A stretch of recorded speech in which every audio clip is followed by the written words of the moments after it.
Good morning friends. आज आम गोटे कंपनी इनकम स्टेटमेंट को एनालिसिस करवा। सो आम गोटे कंपनी इनकम स्टेटमेंट को जावाई हेले मनी कंट्रोल ऐप को खोलिया पड़ो। से गोटे स्टॉक को सिलेक्ट करने को पड़ो, तार फाइनेंशियल सेक्शन को जावाक पड़ो। फाइनेंशियल सेक्शन रे ही इनकम स्टेटमेंट रही। सो आम बर्तमान इनकम स्टेटमेंट रे थिबा सबू टर्म गुड़ाक विषय आम जानिबा एवं दीटा क्वार्टर फाइनेंशियल एनालिसिस आम करवा, कंपैरिजन करवा। तो ये फास्ट आसला सेल्स कौन? सेल्स है कंपनी तार प्रोडक्ट बिकिकी जो इनकम करें ताको ही इनकम फ्रॉम सेल्स बा सेल्स कहुए बा सेल्स रेवेन्यू कही था। नेक्स्ट है अदर इनकम। यहाँ गोटे company income. Other income company तार इंटरेस्ट थ्रू भी पाई थाए कि कंपनी तार एसेट को रेंट आकार देकी से भी इनकम से पाई थाए कि कंपनी किसी अलग कंपनी शेयर डिवेंचर से इन्वेस्टमेंट करते तार डिविडेंड जो इनकम आसे से भी जो इनकम आसे ताको अदर इनकम कहा जाए। तो ओवरऑल आम अदर इनकम कहले जो इनकम डायरेक्टली प्रोडक्शन सहित रिलेटेड हो न था ताको ही अदर इनकम कहा जाए। तो से अदर इनकम को कंपनी इट सेकेंड रो रे देखी थाए। देन नेक्स्ट है expenditure, total expenditure. So total expenditure है फास्ट जाना एक्सपेंडिचर केते प्रकार।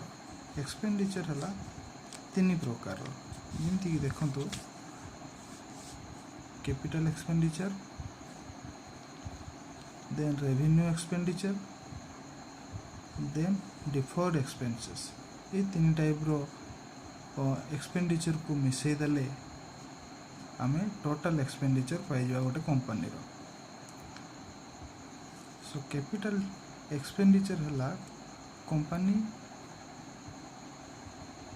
तार प्लांट मशीनरीज इक्विपमेंट कि तार लैंड ये सब पाई जो एक्सपेंडिचर करे ताको ही कंपनी रो कैपिटल एक्सपेंडिचर कहा जाए। तो से कंपनी डेब्ट कि equity financing through money raise करि थाए कि लॉन्ग टर्म फाइनेंसिंग द्वारा भी मनी रेज करि थाए। नेक्स्ट है revenue expenditure. Revenue expenditure company short term financing द्वारा फाइनेंस करि थाए एवं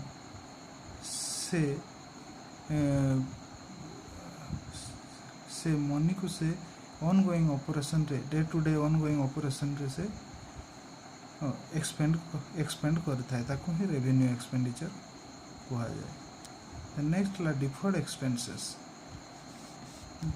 डिफर्ड एक्सपेंसेस है कंपनी तार गुड्स एंड सर्विसेस पाइबा पाई किसी एडवांस पेमेंट करें ताको डिफर्ड एक्सपेंसेस कहा जाए। सो बर्तमान आम जानिले सब एक्सपेंडिचर विषय रे, तीन प्रकार एक्सपेंडिचर विषय रे एवं टोटल एक्सपेंडिचर विषय रे किछि आइडिया नेले। नेक्स्ट है एबिट। एबिट अर्थ earning before interest and tax मैंने कंपनी इंटरेस्ट एवं टैक्स देवा पूर्व केते तार मनी रोचे निज हाथ में कंपनी हेड रे ताकू ही एबिट बोली कहते तो से एबिट रु जी रहा से कंपनी किसी इंटरेस्ट दिए इंटरेस्ट पेमेंट करे एवं किसी टैक्स पेमेंट करे तापर नेक्स्ट जोटा रहे ताकू ही नेट प्रॉफिट कहते सेटा ही कंपनी रो actual profit for that quarter. बर्तमान जाने सब टर्म विषय जानिले बर्तमान दीटा क्वार्टर फाइनेंशियल स्टेटमेंट को कंपैरिजन करियो। सो देखंतु कंपनी मार्च मासरे 323 करोड़ रो सेल्स करछि एवं जून क्वार्टर रे 1004 करोड़ रो सेल्स करछि। सो तारो सेल्स बढ़ी June quarter as compare to March quarter. So एटा गोटे कंपनी रो हेल्थ पई एटा भलो साइन। सो से बेला देखो तो अदर इनकम रु से मनी रिसीव करछि मार्च रे 70 करोड़ एवं जून रे से 68 करोड़ से रिसीव करछि। सो एटी अदर इनकम भी रिड्यूस होइछि एटा भी गोटे भलो साइन।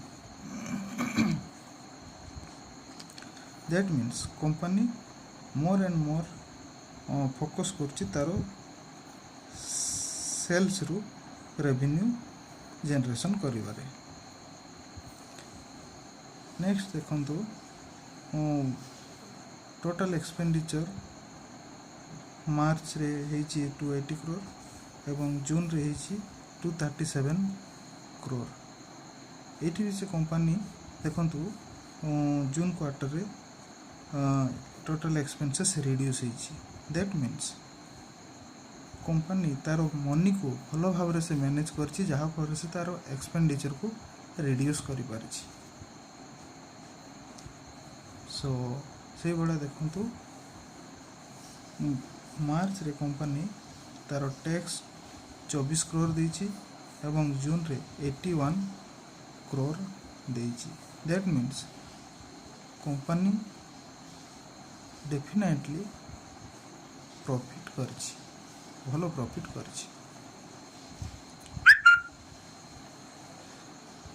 तो देखंतु नेट प्रॉफिट देखिबा जदि मार्च अपेक्षा जून रे कंपनी बहुत भलो प्रॉफिट कमाइछि।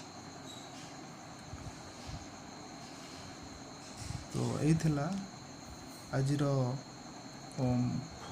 इनकम स्टेटमेंट एनालिसिस एवं कंपैरिजन बिटवीन टू क्वार्टर्स।